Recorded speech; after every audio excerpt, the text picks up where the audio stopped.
Hey guys, I'm back with another video. In this video, I'm going to be doing a PvE tier list and a PvP tier list as well. For with all the classes and their ability to solo content in the game and also how they would fare in like PvP as well.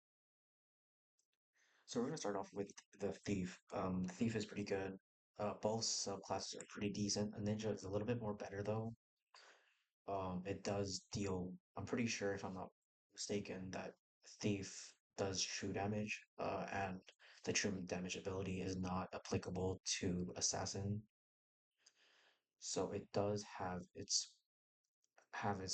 one up against Assassin. Um, Thief, they aren't really the tankiest class, but they do gain stamina when they level up. Their main stat being agility.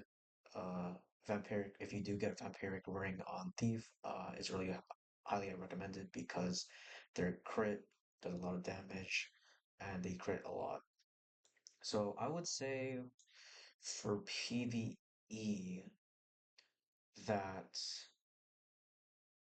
mm, I would say it can hold its own.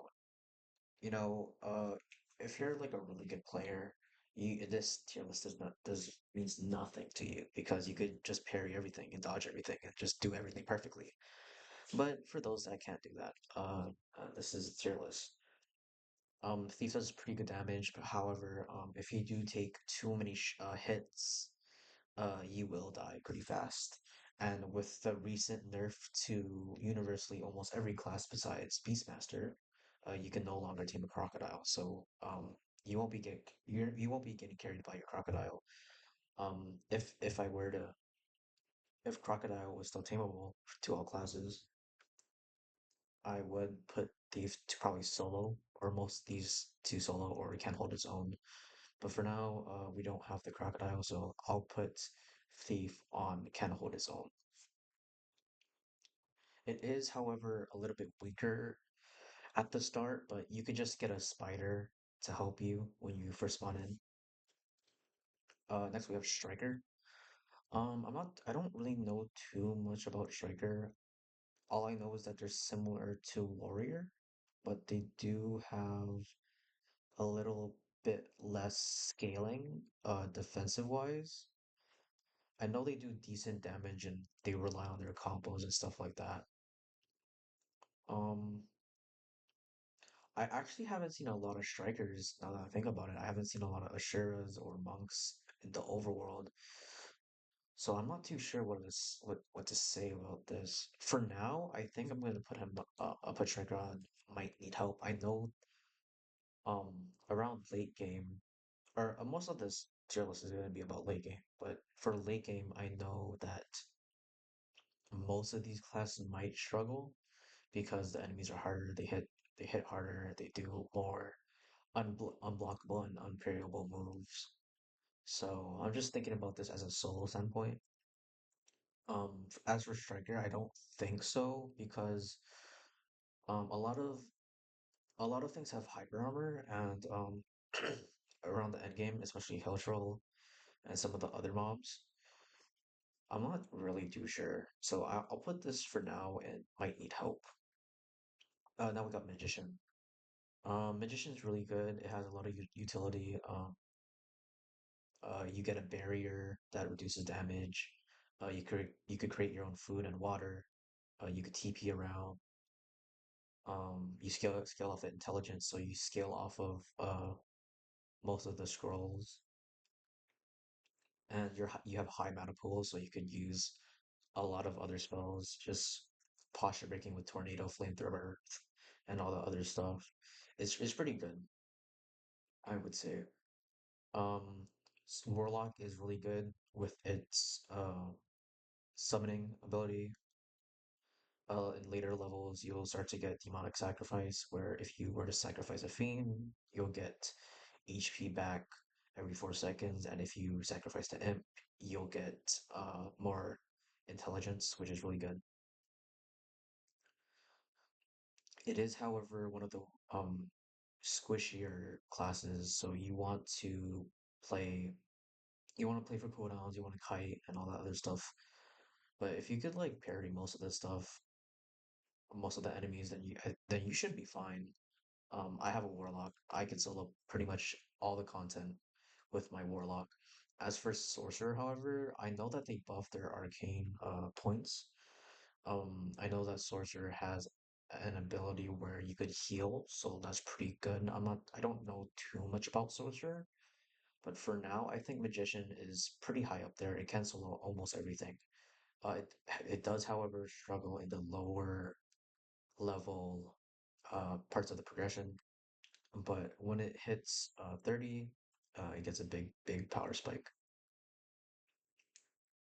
Now off to Warrior. So Warrior actually has three subclasses, the most subclasses in the game, if I'm not mistaken. Uh, Warrior has Swordmaster, Berserker, and Knight. I do have a Knight, and my friends have Berserkers and Swordmaster. So for, mm, I would say for Warrior, it can hold its own. It's really situational. I know for Berserker, if you go like a full regen build, like Orc, Berserker, Vampiric Ring, you're going to be healing a lot. And with your Rage, you'll get a lot of hyper armor with the Shield God's Ring as well. You're going to be reducing a lot of damage. I know that with Human, its ability, Tenacity, which reduces damage by 15%, if I'm not mistaken, and increases damage by 50% damage taken. And that matched with the hyper armor reduction with Shield God's Ring and Rage, it does so much and you take so much damage. You can solo at least like 2 to 3 beastmen. Those guys do a lot of damage, so as a berserker, you're pretty good, and you can pretty much solo everything. However, though, it 1 through 60 progression by yourself, it is kind of uh, painstakingly annoying because you don't really have that pet to assist you or a crocodile, I should say. So you're gonna be mostly taking hits a lot.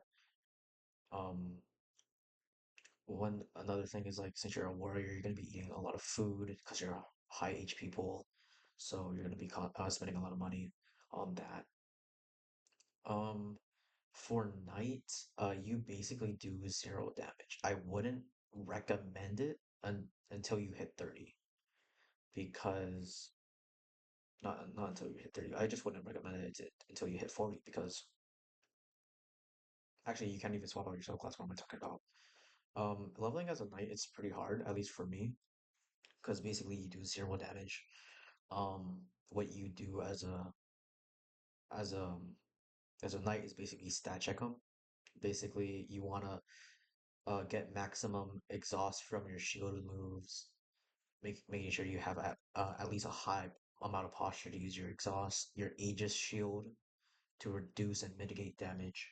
It's basically just like face tanking the monster until it has no HP left because you do have a lot of resistances, especially with counter, which can take a hit. You also get uh super armor, I think. No. Yeah, super armor. You basically take no damage when you're in counter as well, so that's pretty good. As for Swordmaster, it is pretty annoying to replace your little field because it does take focus away, and focus is one thing warriors struggle because most of the warriors moves, it does take a lot of focus to use. Uh, but it's but it's still pretty good. Warrior has high HP, high strength, so that's what goes for it. Now I got Archer. Archer's pretty good. I haven't maxed out my beast tamer yet, so I don't know how good it is, but being able to tame a crab and crocodile is really good. I would say it can hold its own.